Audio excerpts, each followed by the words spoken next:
لیکن جب مر جاتا ہے تو بہت سا پھل لاتا ہے۔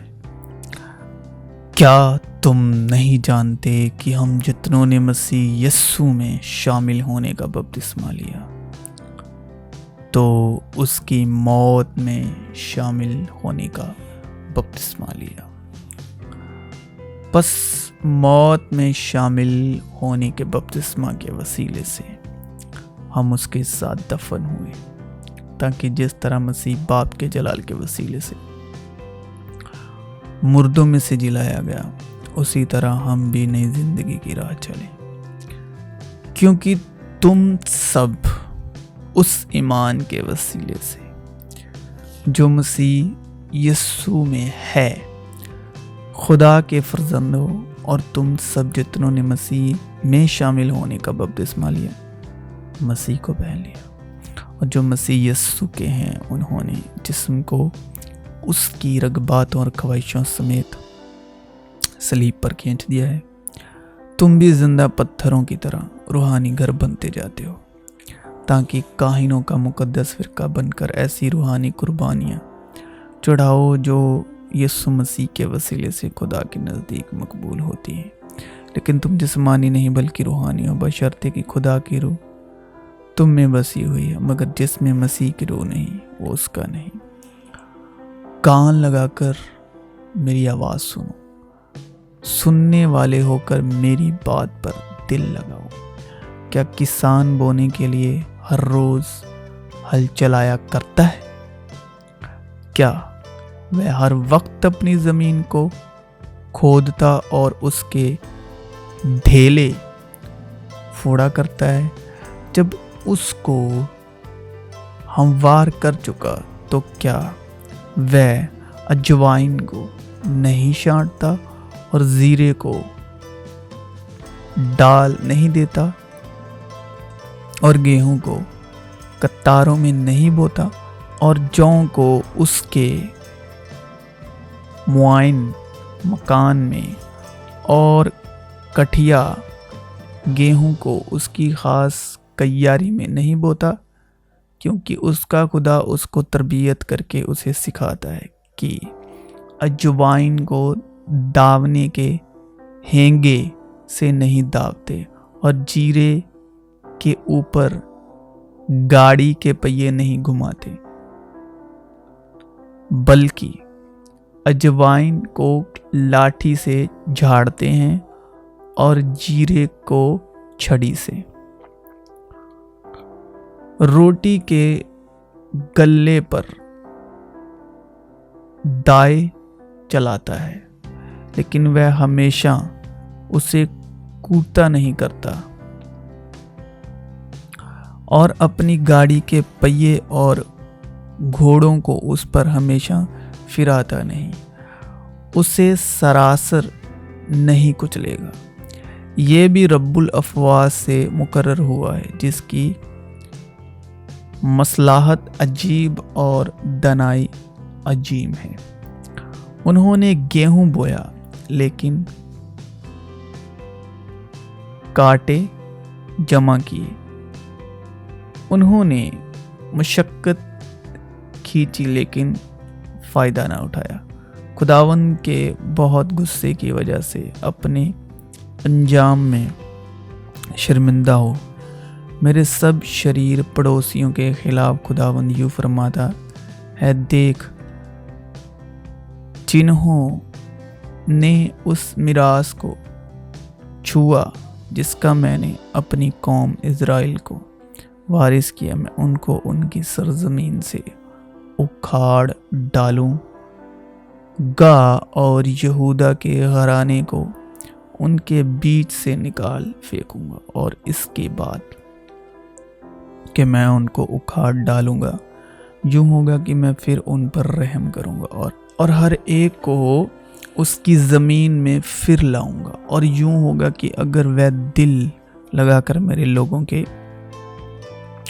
طریقے سیکھیں گے کہ میرے نام کی قسم کھائیں کہ خداوند زندہ ہے، جیسا کہ انہوں نے میرے لوگوں کو سکھایا کہ بال کی قسم کھائیں، تو وہ میرے لوگوں میں شامل ہو کر قائم ہو جائیں گے، لیکن اگر وہ شرمندہ نہ ہوں گے تو میں اس قوم کو بالکل اکھاڑ ڈالوں گا اور ہلاک و برباد کر دوں گا۔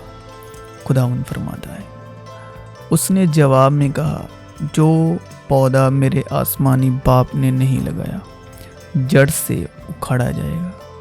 انہیں چھوڑ دو، وہ اندھے راہ بتانے والے ہیں، اور اگر اندھے کو اندھا راہ بتائے گا تو دونوں گڈھے میں گریں گے۔ پطرس نے جواب میں اس سے کہا، یہ مثال ہمیں سمجھا دے۔ اس نے کہا، یعنی یسوع مسیح نے کہا، کیا تم بھی اب تک نہ سمجھو؟ کیا نہیں سمجھتے کہ جو کچھ منہ میں جاتا ہے وہ پیٹ میں پڑتا ہے اور گندگی میں پھینکا جاتا ہے؟ مگر جو باتیں منہ سے نکلتی ہیں وہ دل سے نکلتی ہیں اور وہیں آدمی کو ناپاک کرتی ہیں، کیونکہ برے خیال، خون ریزیاں، زناکاریاں، حرام کاریاں، چوریاں، جھوٹی گواہیاں، بدگوئیاں دل ہی سے نکلتی ہیں۔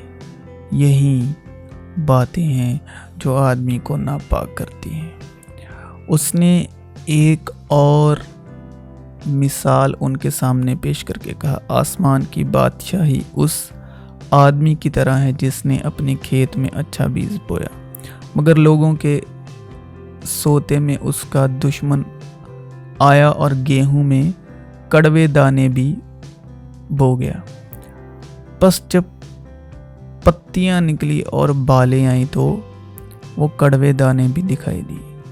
نوکروں نے آ کر گھر کے مالک سے کہا، اے خداوند، کیا تو نے اپنے کھیت میں اچھا بیج نہ بویا تھا؟ اس میں کڑوے دانے کہاں سے آ گئے؟ اس نے ان سے کہا، یہ کسی دشمن کا کام۔ نوکروں نے اس سے کہا، تو کیا تو چاہتا ہے کہ ہم جا کر ان کو جمع کریں؟ اس نے کہا، نہیں، ایسا نہ ہو کہ کڑوے دانے جمع کرنے میں تم ان کے ساتھ گیہوں بھی اکھاڑ لو۔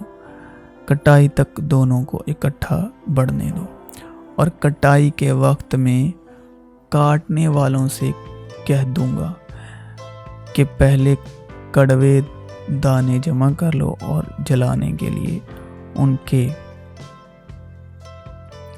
گٹھے باندھ لو، اور گیہوں میرے خطے میں جمع کر دو۔ پھر اس نے شاگردوں سے بھی کہا، کسی دولت مند کا ایک مختار تھا، اس کی لوگوں نے اس سے شکایت کی کہ یہ تیرا مال اڑاتا ہے۔ پس اس نے اس کو بلا کر کہا، یہ کیا ہے جو میں تیرے حق میں سنتا ہوں؟ اپنی مختاری کا حساب دے، کیونکہ آگے کو تو مختار نہیں رہ سکتا۔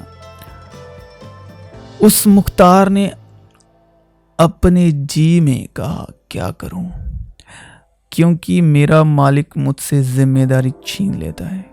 مٹی تو مجھ سے کھودی نہیں جاتی اور بھیک مانگنے سے شرم آتی ہے۔ میں سمجھ گیا کہ کیا کروں تاکہ جب ذمہ داری سے نکالا جاؤں تو لوگ مجھے اپنے گھروں میں جگہ دیں۔ پس اپنے اپنے مالک کے ایک ایک قرضدار کو بلا کر پہلے سے پوچھا، تجھ پر میرے مالک کا کیا آتا ہے؟ اس نے کہا، 100 من تیل۔ اس نے اس سے کہا، اپنی دستاویز لے اور جلد بیٹھ کر 50 لکھ دے۔ پھر دوسرے سے کہا، تجھ پر کیا آتا ہے؟ اس نے کہا، 100 من گیہوں۔ اس نے اس سے کہا، اپنی دستاویز لے کر 80 لکھ دے۔ اور مالک نے بے ایمان مختار کی تعریف کی، اس لیے کہ اس نے ہوشیاری کی تھی، کیونکہ اس جہاں کے فرزند اپنے ہم وقتوں کے ساتھ معاملات میں نور کے فرزند سے زیادہ ہوشیار ہیں، اور میں تم سے کہتا ہوں کہ ناراستی کی دولت سے اپنے لیے دوست پیدا کرو، تاکہ جب وہ جاتی رہے تو یہ تم کو ہمیشہ کے مقاموں میں جگہ دیں۔ جو تھوڑے میں ایماندار ہے وہ بہت میں بھی ایماندار ہے، اور جو تھوڑے میں بے ایمان ہے